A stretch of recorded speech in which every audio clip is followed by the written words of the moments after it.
This channel does not promote any violent, harmful, or illegal activities. All content provided by this channel is meant for an educational purpose only.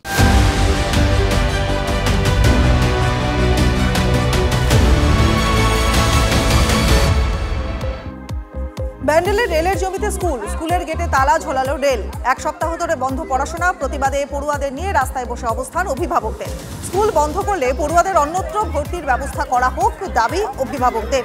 পূর্ব রেলের তরফে জানা গিয়েছে স্কুলটি রেলের জায়গায় বেআইনিভাবে তৈরি। ব্যান্ডেল জাংশন স্টেশনকে ঢেলে সাজাতে সমস্ত বেআইনি দখলদারি উচ্ছেদ করা হচ্ছে।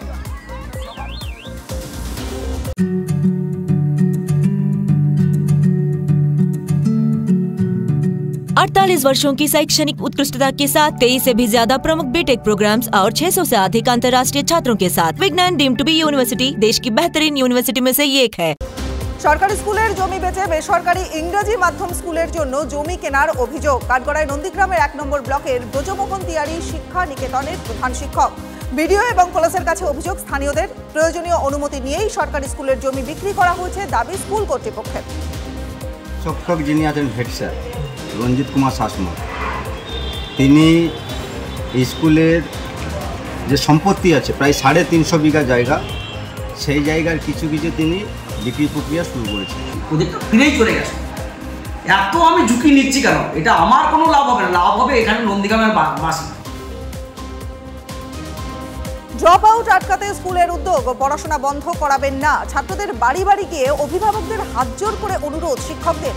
স্কুলে ভর্তির টাকা দিতেও হবে না, বই দেওয়া হবে স্কুল থেকে, জানিয়েছেন কালনার অকাল পৌষ অরবিন্দ প্রকাশ ঘোষ উচ্চ বিদ্যালয়ের শিক্ষকরা। বাচ্চাদের স্কুলে পাঠানোর আশ্বাস অভিভাবকদেরও।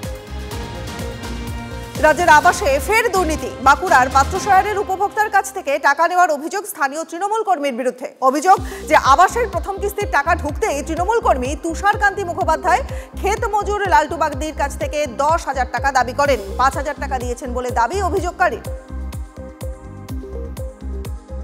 বলতে সবাই কাছে নেওয়া হচ্ছে, তো আমার কাছে চেয়েছিল। কত টাকা চেয়েছিল? 5,000।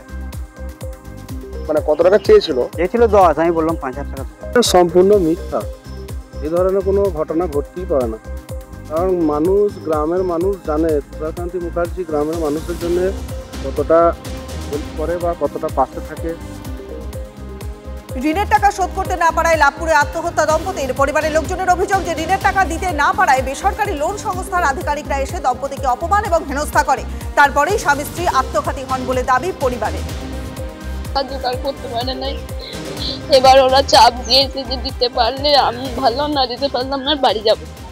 ওই জন্য মা আর বাবা দুজনে একসাথে গ্যাস ট্যাবলেট খেয়েছে।